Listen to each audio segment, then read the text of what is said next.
I hope you find this holiday. The high school students, I'm handling the candidates class now, and I hope that you've gone through A Silent Song and other short stories. Now, what are your worries? I know as you are proceeding to the exam, you have some worries, some anxiety about the essay questions, and that's why I'm here. Previously, we've talked about Fathers of Nations, and we handled about 3 questions. And I hope that if you've gone through them, you will now understand what is expected of you when writing an essay. Let me ask you, how many paragraphs should an essay have if you are handling paper 3 of English, that is 101/3? That's a question you should ask yourself and have an answer before you can start writing. The other thing, as I've told you often, you must know about the introduction. And the introduction is not a reiteration of the question. That's what most students do. It's about explaining what you're going to handle, and you can relate to the text. That's what we call contextualized introduction. Or you can also have the paraphrased aspect, an introduction where you are paraphrasing the keywords which are in the question and avoiding to reiterate the words. You can actually have also a combined introduction where you are giving us the contextualized plus the general explanation of the question, and then we'll get what you actually want to cover in your essay. We also expect 4 paragraphs, 4 body paragraphs, and each of the paragraphs should introduce to us what you're going to talk about in relation to the question. And that is where many students mess, because you don't just start talking about the text without actually telling us your focus. And that is where we call it narration, if you're just telling us about the story and you're not handling the question. So expect to start with a topic sentence. And of course, a student who has researched, if you've interpreted the question correctly, then your topic sentences will flow, because you'll be handling one aspect after another for the 4 paragraphs. Remember, every paragraph should have details about what you are talking about, the background information. When teachers talk about background information, many students do not understand, but it's just supporting evidence about what you're talking about. Let's say, maybe let's go to the particular question. For today, I wanted you to focus on this story, the incident in the park. Most of us have a challenge with that story. I do not know about your specific situation. And so I'm going to read a question to you. Then I'll expect we discuss through. And after that, you may have a standing position to handle it. So our question is, poverty and joblessness bears misery. With illustration from Major Mwangi's An Incident in the Park, write an essay to justify this statement, right? So do you understand the key words in the question? So I'll guide you, and that's why I'm here. So we have poverty and we have joblessness, then we have misery. Those are the key words. So you don't reiterate these words, but rather you look for either the words which sound similar or an explanation. And it's very hard sometimes for people to just get synonyms, and so they go in for an explanation. Okay, hi, for those who are on board, I really love when people come on board, because live audience encourage you to do more lives, and it means that your work is being appreciated. So subscribe to the channel if you've not, for those who are coming online, and so let's proceed with our discussion. Now, introduction. We've gone through the question, poverty and joblessness leads to misery, right? Yeah. So in my explanation, then I'll go for the word poverty. Poverty sometimes can mean deprivation of wealth, or having less of wealth, right? Then joblessness is lacking employment, and then misery is suffering. Yeah.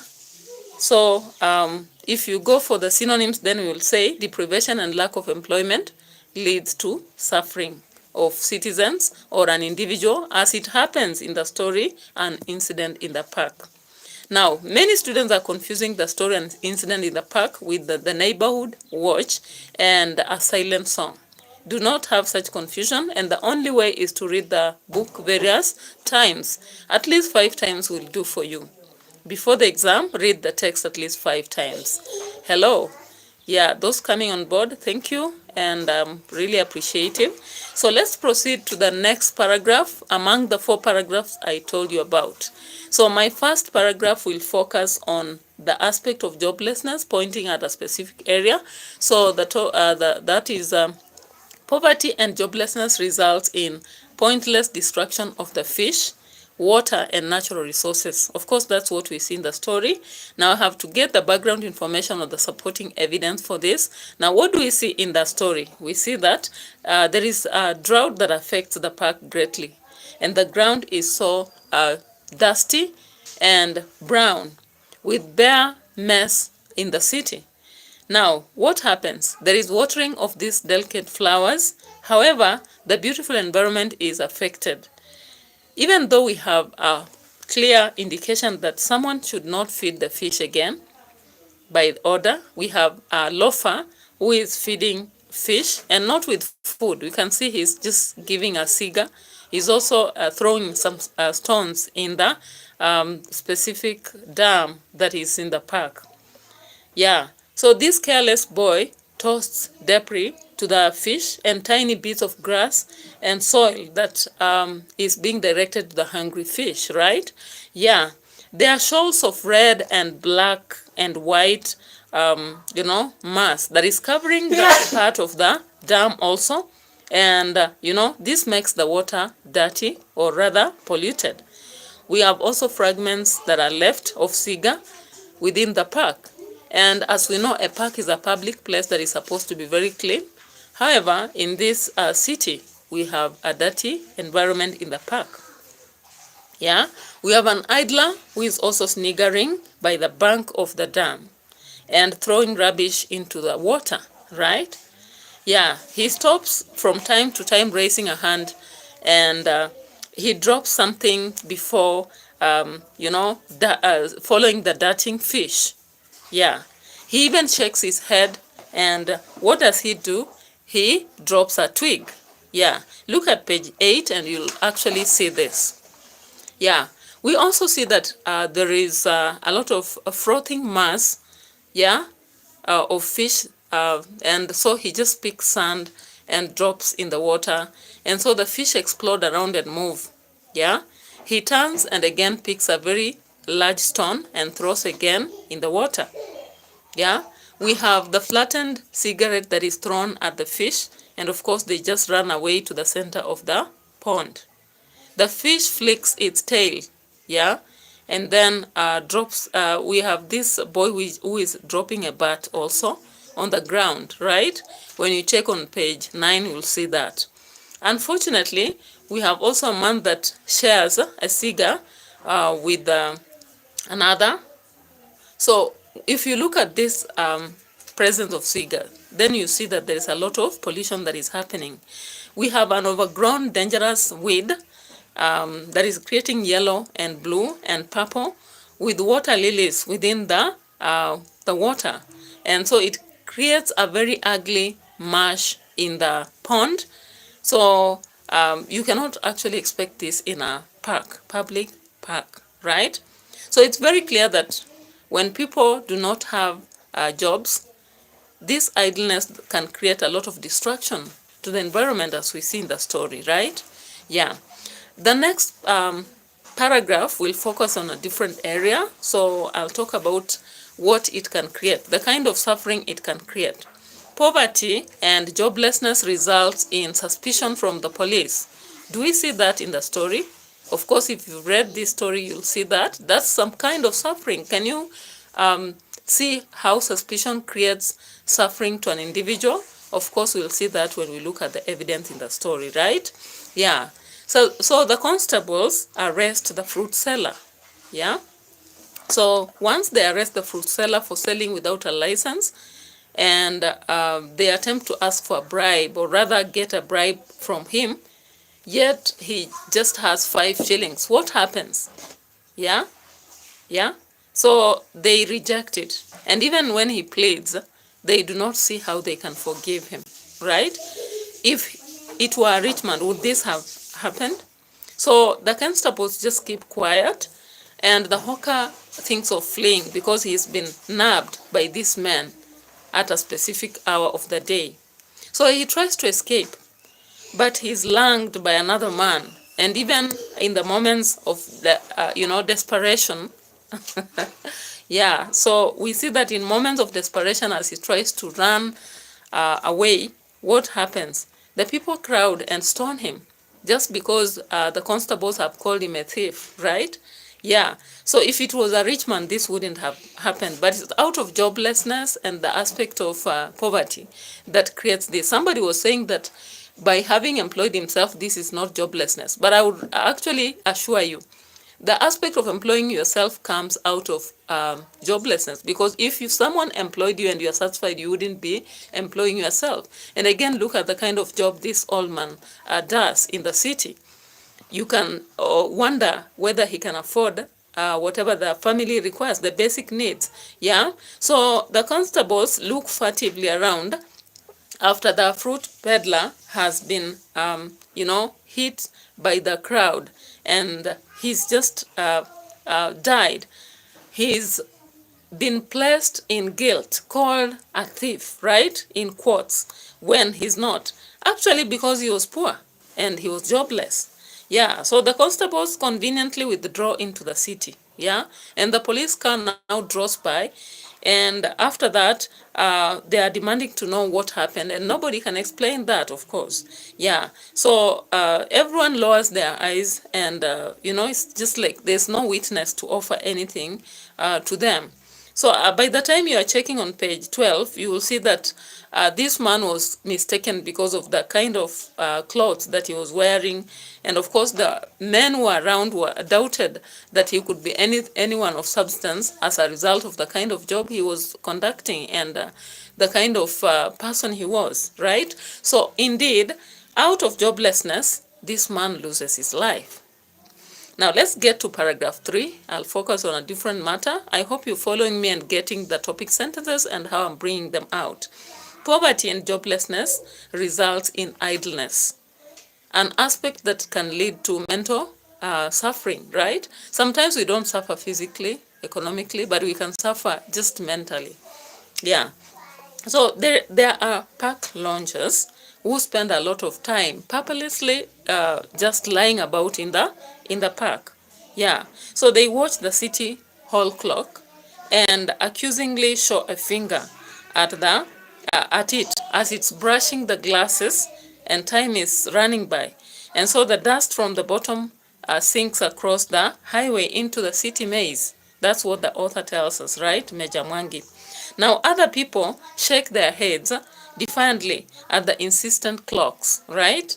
Yeah, they curse loudly, yeah, on the opposing aspect of the direction at which it is taking, yeah, as they go back to sleep.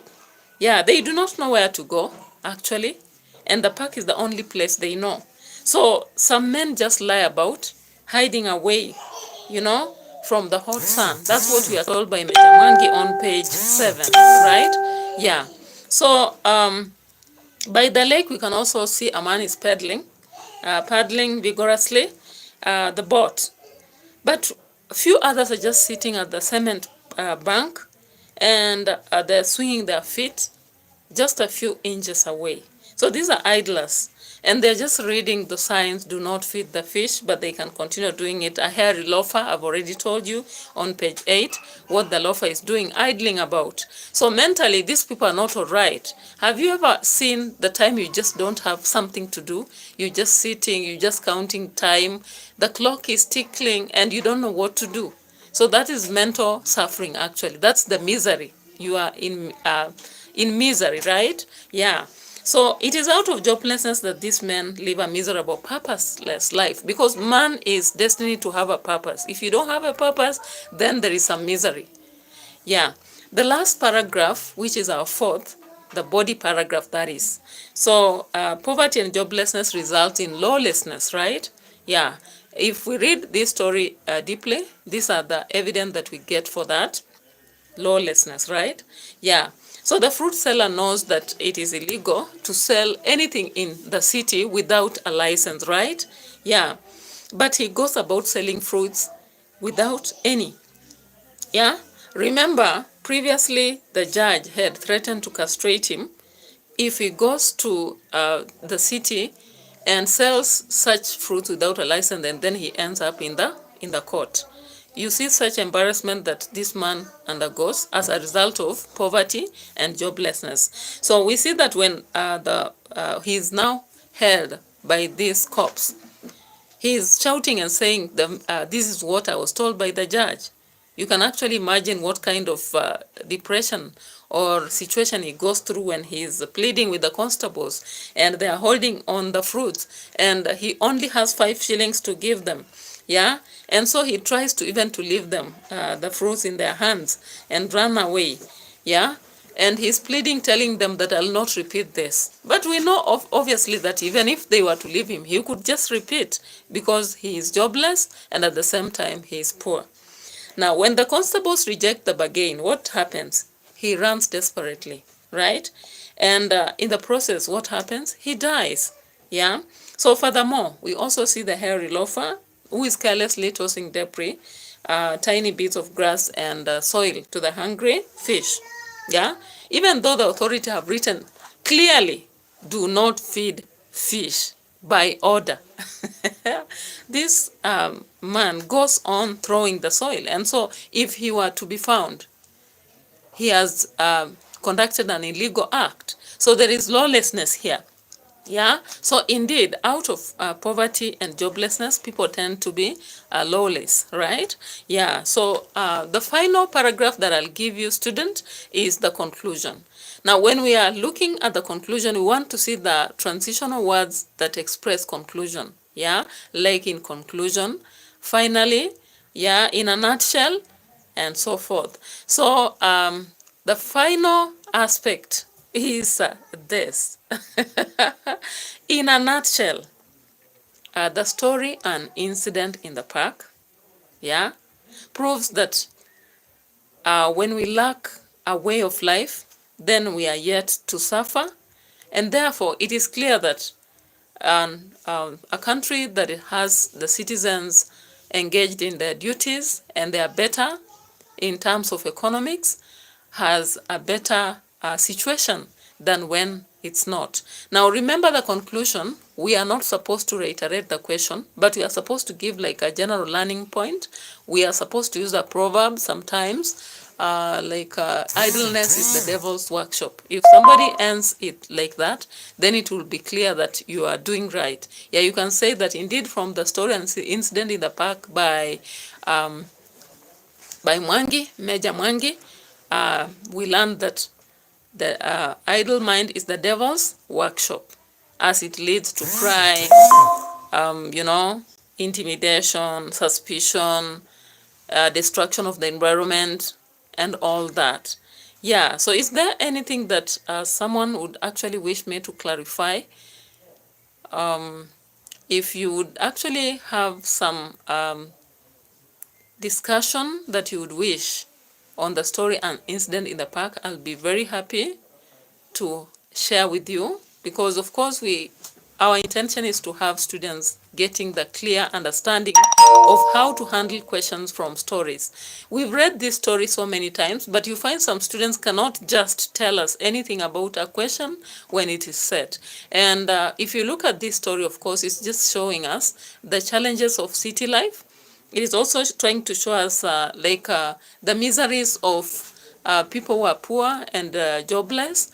It is also trying to actually show us on the aspect of the police brutality. And of course, the story rotates around the challenges of urban life.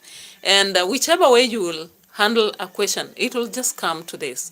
I know there are several different ways, and I would wish, I've seen a teacher here who is really engaging in the discussion.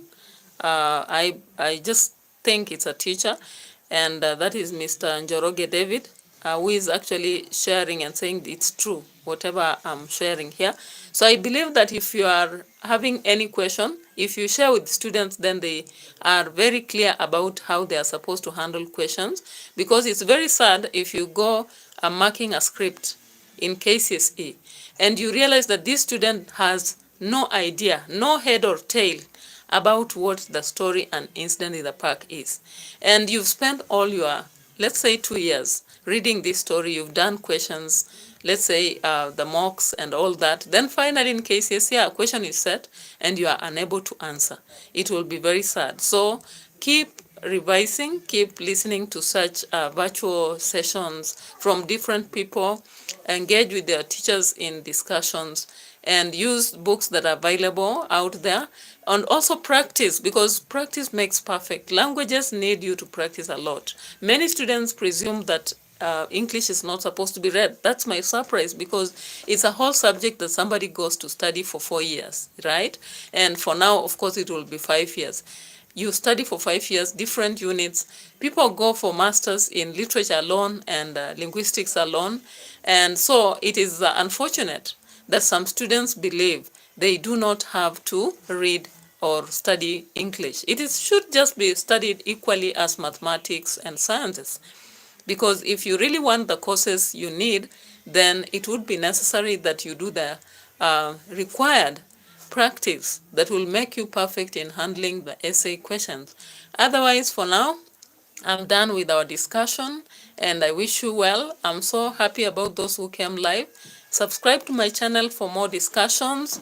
And also, if you have a kid at home who is in Form 4 or Form 3, expose them to these kind of discussions, because they enlighten them on the expectations of what the KCSE that is ahead of them is. Because after all, why do they go to school?